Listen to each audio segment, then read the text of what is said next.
What's up, day traders? I am back with another video. I'm here to tell you that financial freedom is not what it's all cracked up to be. I can tell you that because I've been free long enough to realize this, that financial freedom is not what I want. I don't want to be so free that I don't need to do anything with my life and I'm essentially rudderless. You don't want to be rudderless. Financial freedom, you may think, your mind projects. When I was slaving away at a job, something I didn't want to do, and trying to learn how to trade, those moments, yeah, it gave me purpose, but my mind, it gave me purpose because I projected something in my mind that I would be so happy when I get to the other side, where I don't need to do anything. I can just sit back, relax, enjoy life. I have enough finances to, not have to worry about it, and I can just either consume or just chill, do nothing with my life and enjoy, But that is not what we want. It's definitely not what I want, and I think if you get to that point, that level of financial freedom, if you get to that point, you're going to realize that too. I really think what we really want that we may not know is a life to where, of course, we have meaning and purpose. I think meaning and purpose is the most important thing, more so than ultimate freedom. I don't think we want ultimate freedom like we were saying, but a life to where we can choose our commitments.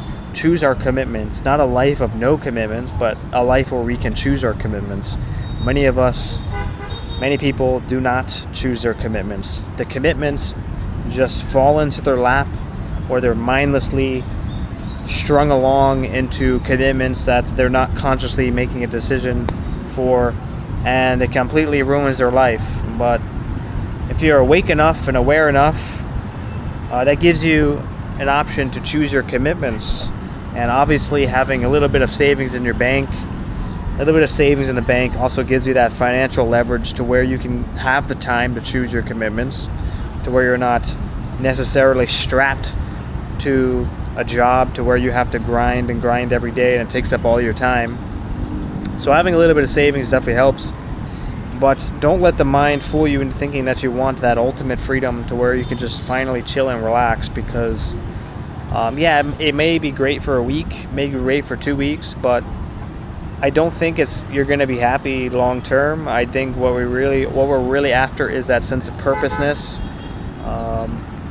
and meaning, and dedicating yourself, dedicating your time, dedicating your energy to something that benefits both you and society, and something to which you can enjoy the process, the good and the bad of the process of things that you're doing that benefits both you and society. So I think it's something to take into consideration, something to think about, especially if you're pursuing day trading.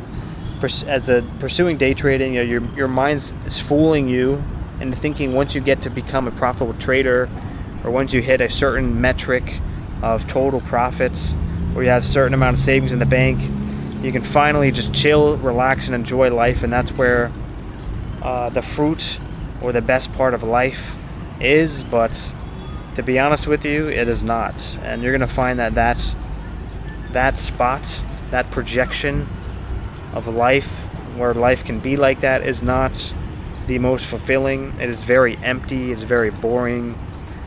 And what you really want is that sense of purpose. And you're even going to look back at the points where you were learning trading, where you had purpose, you felt like you had purpose, you were learning trading for a reason, you wanted to improve your life, that gave you purpose. And you're going to look back when you're successful at trading thinking, oh wow, the most happy I've ever been, most fulfilled I've ever been was learning to trade, because that was the point where I had that purpose, I was driven, I had a reason to continue to wake up every day, I had a reason to try hard, a reason to learn trading. And that's where we were most fulfilled. So once you get to profitability, maybe that purpose kind of dissolves, maybe that meaning dissolves. And maybe a lot of traders do feel a little bit of meaninglessness, purposelessness, And unfortunately, trading in and of itself, the activity of trading does not provide much value to society. People say, oh yeah, it improves market liquidity. Yeah, well, maybe 50 years ago it did, when there was no computer algorithms, but now there's computer algorithms. The market's not even going to notice if you never traded again in your life.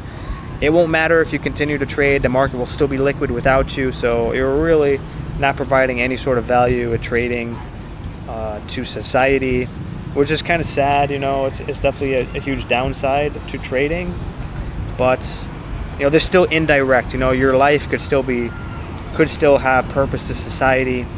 You can still do things in society, or with the money, or with your time, with the extra time, or with the extra money, to benefit both society and yourself. So those are the things that you need to look for, those indirect benefits of trading. But after you're a profitable trader, you're not going to want to just sit on the couch all day and do nothing with your life and provide no value to society. It's not going to feel good on the inside. It's going to be very empty. You're going to be very depressed probably.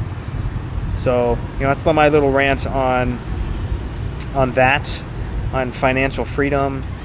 I have been in a position to where I have just been I've just been trading for the past year and a half now without any sort of extra, job or anything. Just really trading and chilling, and doing like working out and stuff, and like working out, trading and chilling. And for the most part, I wasn't really happy. Last year I had a record year and did very well last year.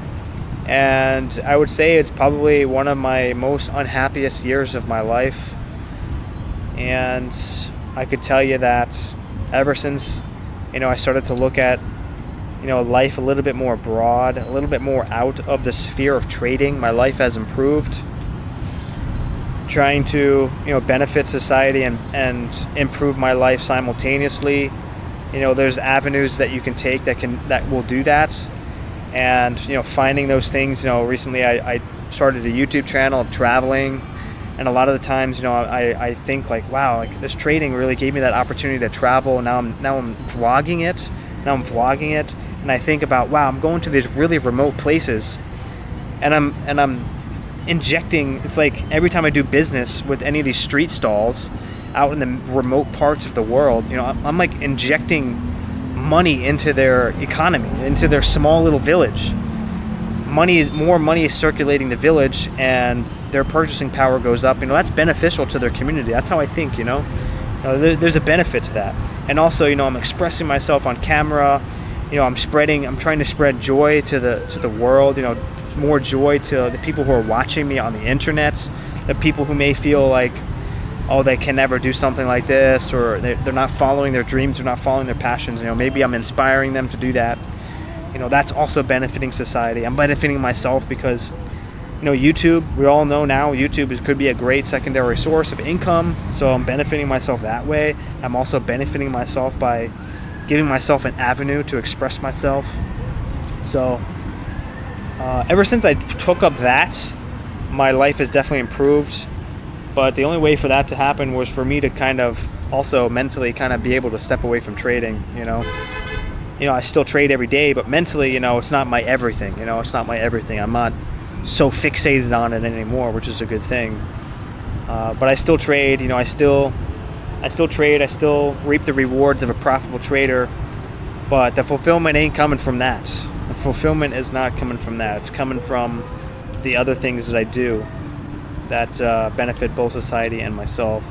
So, or even just society.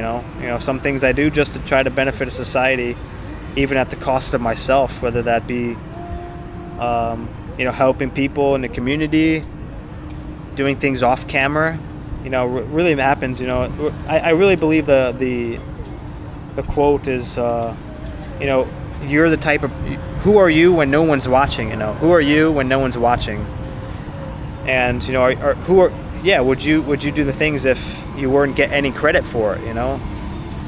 If nobody had a camera, if you weren't filming it, or if you weren't looking for recognition or any sort of praise, who are you? Would you still do the good deeds that you would do? So there's some things to think about. Hopefully you got some value out of it. If you did, drop the like, subscribe, comment, and I'll catch you guys on the next one. All right, peace.